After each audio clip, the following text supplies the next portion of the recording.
Hello Ngopi Lovers, ada tempat baru nih di Makassar bagi yang suka gombal sambil ngajakin doi ngopi. Yaps, di kedai kopi Kopi Nangkau hari ini. Lokasinya berada deket banget dari Anjungan Pantai Losari, di Jalan Lutunuseng, Kota Makassar. Nama-nama menunya juga unik loh, dan banyak varian yang bisa kalian coba, mulai dari kopi ataupun non-kopi. So, buat yang penasaran mau cobain bisa langsung mampir ke sini ya.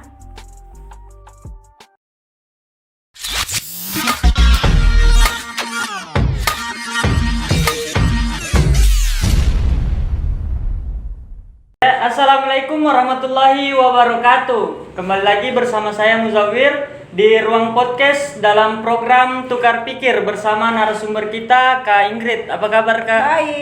Baik. Alhamdulillah Kabar baik. Kan? Oke. Tadi habis dari jogging Kak? Habis jogging. Oh, iya. Habis jogging. Biasa jogging nggak? Dulu sebelum kuliah dulu Oh, sering dulu. jogging di kampung di Bone. Pernah ke Bone Kak? Pernah. Nanti mau ke Bone lagi loh. Iya. Ada event lari. Mau ikut lari event juga lari. nggak di Bone? Kayaknya belum Kak. Masih Kenapa? sibuk kerja tugas. Oh, luar biasa. Oke. Jadi selama kuliah di Makassar ini salah satu keinginan saya sebenarnya Kak ingin lari di Makassar tapi belum kesampaian sampai sekarang. Memang kerja tugas dari pagi sampai malam sampai pagi ya? Enggak Kak, cuman belum dapat teman yang hobi lari Oh, juga. kita sama-sama aja lari, mau? Mulai ya. Nantilah diatur Kak. Jadi buat teman-teman yang belum tahu, Kak Ingrid ini merupakan news anchor atau presenter di TVRI Sulawesi Selatan. Jadi awalnya juga saya kenal oleh Kak Ingrid ini karena saya pernah datang berkunjung di TVRI Sulawesi Selatan semester lalu Kak ya. Diajak oleh dosen saya untuk berkunjung. Namun sebenarnya saya bisa kenal Kak Ingrid ini karena tidak sengaja. Karena kunjungan kemarin itu diajak berkunjung ke studio yang program talk Studio show. 2, ya Studio 2. Oh, Studio 2 yang program Sinema ya, ya? sinema. Oke. Namun setelah kunjungan di studio itu kami ingin pulang, ternyata di luar studio itu hujan deras. Jadi kami menunggu di lobi. Kemudian dosen kami Pak Arham ngajak untuk masuk ke studio news, Studio 1. ya studio 1. Jadi akhirnya daripada menunggu di lobi, jadi kami diajak masuk ke studio news. Jadi hujan membawa berkah ya. Iya. Soalnya kan kalau masuk studio 1 tuh agak susah karena dia steril sekali. Iya. Tapi hari itu bisa masuk ke Studio 1. 1. Akhirnya kita bisa kenalan deh. Iya. Kak Ingrid, sementara program live ya Kak, presenting. Ya, karena kan kalau berita daerah itu live setiap hari. Oh, live tiap hari sama Pak siapa namanya? Ediman ya? Iya, Pak Ediman. Sempat tanya-tanya soal bagaimana penyiaran, bagaimana menjadi presenter, terus mengenal bagaimana proses siaran di dalam studio. Olehnya itu kami mengundang Kak Ingrid ini untuk membahas tema kita pada hari ini mengenai sosmed dan televisi. Yang ingin kita bahas di sini seperti apa tontonan dan tayangan yang mengedukasi di sosial media dan televisi. Oke, sip. Oke, jadi yang pertama itu yang ingin saya tanyakan itu Kak, seperti apa pandangan Kakak mengenai siaran dan tontonan di sosial media dan televisi saat ini? Sosial media dan televisi sekarang beragam sih tontonan. Soalnya kan kalau dulu TV saja itu kan ada kode-kode etik gitu yang bisa masuk itu tontonan yang seperti apa aja. Ada pengawasnya. Apalagi kalau kita di TVRI itu kan harus tontonan-tontonan yang memang mengedukasi. Tontonan selain itu tidak boleh. Tapi sekarang kan ada TV swasta, kemudian ada media sosial kan tidak ada etikanya ya, Iya. tidak ada etika yang diatur. Jadi terlihat sekarang bahwa tayangannya berbagai macam, beragam. Ada tayangan-tayangan yang mendidik, mengedukasi, ada juga tayangan yang pokoknya asal masuk, yang orang supaya terkenal aja gitu. Dan terkenalnya sekarang itu kan sepertinya macam-macam bisa bikin terkenal, tingkah-tingkah yang aneh-aneh saja itu bisa jadi viral kayak gitu. Lebih Jadi variatif. ya tontonannya Semuanya lebih variatif. bercampur, yang positif, negatif, Betul. yang edukatif, yang tidak Yang edukatif. tidak edukatif gitu. Yang malah kadang-kadang ada tontonan yang kalau menurut saya memprovokasi, bukan mengedukasi tapi memprovokasi. Itu pandangan saya tentang tayangan-tayangan sekarang. Even though di televisi juga menurut saya juga ada tantangan-tantangan yang kita harus tidak semua bisa ditonton lah, harus ada batasan-batasan juga menurut saya gitu. Namun perkembangan sekarang. tontonan yang seperti itu juga mudah diakses sama siapapun Iya. ya. Jadi bahkan yang tontonan tidak baik itu mudah diakses sama siapa saja. Betul. Dan anehnya lagi kok banyak yang suka gitu loh. Iya itu. Dan biasanya banyak anak muda ya, kenapa begitu? Iya biasanya yang milenial itu yang suka nonton seperti itu Kak. Kenapa ya? Nanti pemirsa yang komen. Kenapa gitu? Oke. Kemudian- Jadi intinya begitu. Tontonan-tontonan sekarang kalau ditanya berbagai macam, ada yang edukatif, ada yang provokatif juga gitu. Nah, terus bagaimana Kak yang tontonan yang edukatif itu seperti apa? Ya tontonan yang ada pesan untuk kita menjadi lebih tahu, lebih baik lah kayak gitu kan, edukatif itu kan tontonan yang membuat kita bisa lebih pintar kayak gitu, kita bisa lebih tahu sesuatu tetapi dalam konotasi yang positif ya, bukan yang negatif gitu. Itu harusnya seperti itu, tontonan-tontonan yang edukatif. Jadi kenapa kita harus lebih memilih konten yang edukatif seperti itu dibandingkan konten-konten hiburan? Kan sekarang kan yang banyak dilihat oleh anak-anak muda, anak-anak di bawah umur itu hanya konten-konten hiburan yang tidak ada nilai edukasinya. Sebenarnya sih konten hiburan juga ada kok yang ada edukasinya gitu. Ada aja yang ada edukasinya. Jadi tidak semua konten hiburan itu jelek. Oh tidak. Jadi tidak semua konten hiburan itu jelek ya Kak. Ada juga konten hiburan namun di dalamnya banyak nilai-nilai positif yang bisa kita ambil. Masih ada ya, masih ada. Artinya kita menayangkan sesuatu yang ada nilai edukasinya itu kan tidak harus dalam bentuk yang serius ya.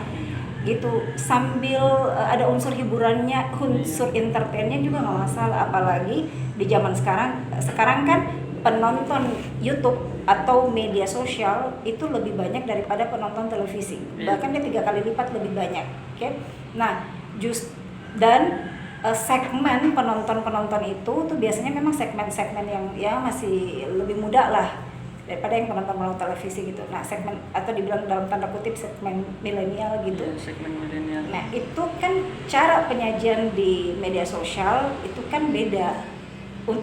Karena banyak pilihan nih, kita juga harus menyajikan sesuatu yang membuat orang betah nonton di channel kita. Kemudian pindah channel. Nah caranya gimana? Kalau terlalu serius orang males. Karena segmen penontonnya itu nggak suka terlalu serius. Berarti di dalamnya harus ada unsur entertain kan? Entertain di dalamnya ya unsur-unsur hiburan kayak begitu. Jadi edukasi diberikan sambil menghibur itu no problem sih.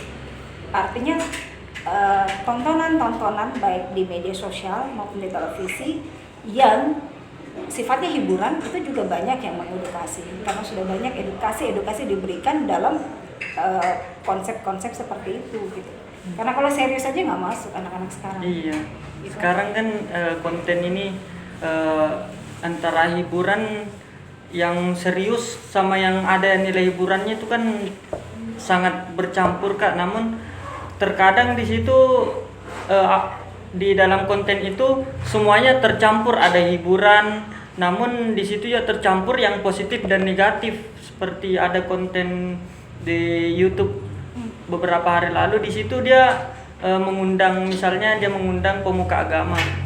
Namun di situ di sela-sela kontennya itu terkadang dia memberikan hiburan atau candaan. Namun padahal candaan itu tidak baik dinonton oleh anak-anak misalnya, namun untuk orang dewasa sudah dipahami, tapi kontennya itu bisa diakses kepada siapa saja. Nah, kalau seperti itu bagaimana itu Kak? Nah itu sebenarnya itu tugas orang tua ya. Orang tua mengawasi, ini tapi anak-anak ceritanya kan, kalau sudah sudah remaja itu kan sudah bisa lebih, kadang-kadang orang tua nggak terlalu awasi kan. Ini yang kita khawatirkan itu tontonan-tontonan yang bisa merusak masa depan anak-anak kan. Iya. Oke, berarti anak-anaknya memang harus diawasi penggunaannya. Jadi kalau menurut saya pribadi kan sekarang dengan adanya akses internet yang lebih terbuka, dari anak-anak sampai orang tua itu kan sudah bebas mengakses tontonan apa aja. Oke, agak susah sih sebenarnya kita mau tontonannya yang harus ini boleh disiarkan, ini nggak boleh disiarkan, kan agak susah. Oke, jadi memang tugasnya kita sebagai orang dewasa atau orang tua mengawasi anak-anak yang menonton gitu. Karena kalau kita mengatur tontonannya agak susah. Jadi yang sekarang yang bisa kita atur penontonnya kan. Penonton dalam hal ini ya kalau anak kita yang kita khawatir kayak tugas kita mengawasi anak kita, bukan mengawasi anak Jadi orang kan. dalam tontonan yang di sosial media ini peran orang tua terhadap anaknya itu lebih penting. Ya, karena kita agak susah mengatur tontonan. Kita kan nggak bisa melarang si A posting apa, si B posting apa kan. Iya. Itu kan bebas sekarang. Bebas. Tidak dibatasi. Namun yang menonton itu yang harus diawasi. Yang diawasi gitu. Kalau kita mengkhawatirkan bahwa ini akan merusak masa depan anak-anak kita, berarti anaknya yang harus diawasi. Kalau merusak masa depan generasi muda, ya tetap juga peran kita juga sih sebagai orang tua yang mengawasi itu. Gitu. Menurut kakak itu seperti apa sih agar lebih selektif begitu memilih tontonan dan tayangan di sosial media dan televisi? Seperti apa agar lebih selektif? Iya. Ya kalau tontonan-tontonan yang dirasa tidak mendidik kayak begitu ya jangan ditonton. Gitu sih caranya. Soalnya agak susah sih sebenarnya kalau misalnya kita kasih gadget ya. Terus mau dibatasi ini bisa ditonton ini. Memang sih kalau nggak salah tuh ada gadget-gadget yang punya fasilitas yang bisa membatasi tontonan ya. Iya. 17 tahun Kak. Seperti YouTube sudah ada. Iya, kayak itu. Ya, itu salah satunya itu. Iya. Cara tapi kan kalau anak-anak dikasih pegang begini, kalau dia kadang-kadang kan dia lebih lincah tuh dari kita. Iya. Dia misalnya bisa itu kan biasanya di biru gitu ya, diaktifkan. Kalau misalnya contoh, karena dia lincah dia menonaktifkan kemudian terbuka bebas kan kita tidak akan bisa mengetahui apa yang dia tonton selama 24 jam, nggak selama 24 jam, selama dia pegang ini kan, kayak gitu. Jadi bagaimana seleksi, ya bagaimana kita mengedukasi supaya anak kita atau generasi muda bisa memilih tontonan yang lebih baik untuk dia gitu, yang nggak bagus jangan ditonton deh kayak begitu. Karena nggak mungkin juga orang tua mengawasi setiap saat. Iya. Ada waktunya nanti anak-anak itu akan sendirinya lebih selektif memilih tontonan dan tayangan. Iya. Jadi kita mengedukasi anak kita Iya. atau kita mengedukasi generasi muda kita biar supaya dari edukasi itu dia sendiri sadar bahwa oh ini ditonton bagus, ini ditonton, ini jangan ditonton, ini yang bisa ditonton. Jadi tidak hanya dilarang tapi juga dia diedukasi ya Kak? Dilarang tapi dikasih pengertian kenapa harus dilarang. Kenapa harus dilarang nonton ini, nonton itu, nanti akhirnya dia bisa sendiri memilih mana yang baik dinonton, mana yang tidak. Ya, di situ perannya kita. Karena kita nggak bisa membatasi tontonan apa yang ada di sini. Iya. Itu kan di luar kuasa kita. Iya, terutama di handphone ini yang banyak susah diatur oleh orang tua bagaimana caranya mereka mengawasi anak-anaknya. Oke, YouTube bebas terbuka. Iya. TikTok apalagi gitu. lebih parah. Nah, TikTok itu kayaknya salah satu aplikasi yang sekarang paling banyak ditonton kan? Iya. Gitu. Jadi ya tugas kita adalah anak yang diedukasi, generasi muda kita yang diedukasi gitu. Supaya dia memilih nanti dia seleksi memilih tontonannya dia. Karena kita nggak bisa mengawasinya selalu. Oke. Gitu. Mungkin itu saja pembahasan kami mengenai tontonan dan tayangan di sosial media. Seperti yang terakhir Kak, saya minta pesannya kepada Kakak, kepada teman-teman, pesannya untuk teman-teman di rumah, kepada masyarakat, kepada orang tua mengenai tontonan dan tayangan yang dapat mengedukasi. Oke, jadi kalau ke orang tua awasi anak-anak kita, edukasi supaya dia bisa memilih tontonan yang bagus gitu. Supaya dia tahu bahwa tontonan ini bagus, tontonan ini tidak bagus, jadi dia tidak memilih yang tidak bagus gitu. Kemudian untuk generasi muda sekarang memang sih banyak waktu, dan dengan adanya gadget ini kita bisa senantiasa killing time dengan ini kan, dengan gadget gitu. Tapi maksud saya kita juga sebaiknya memilih yang baik untuk diri kita, bukan apa-apa. Udah banyak masalah di luar, jangan cari masalah lagi gitu. Dengan kemudian menonton yang justru nanti merusak pikiran kita, merusak perilaku kita, dan merusak masa depan kita. Gitu. Kesadaran daripada kita itu adalah kontrol dari diri kita sendiri. Gitu. Apalagi sudah usia-usia yang sudah bisa memilih sendiri, generasi muda yang sudah 18 tahun ke atas kan sudah bisa memilih sendiri. Intinya udah banyak masalah, jadi jangan cari masalah dengan menonton hal-hal yang, saya ulangi lagi, merusak diri kita, merusak masa depan kita, merusak keluarga kita. simpel aja sih. Oke, baik. Itulah tadi pesan dari Kak Ingrid mengenai tontonan dan tayangan yang edukatif. Mungkin sampai sini saja. Terima kasih atas waktunya, Kak. Sama-sama. Mungkin lain kali bisa diajak lagi. Boleh. Itulah tadi perbincangan kami dengan Kak Ingrid.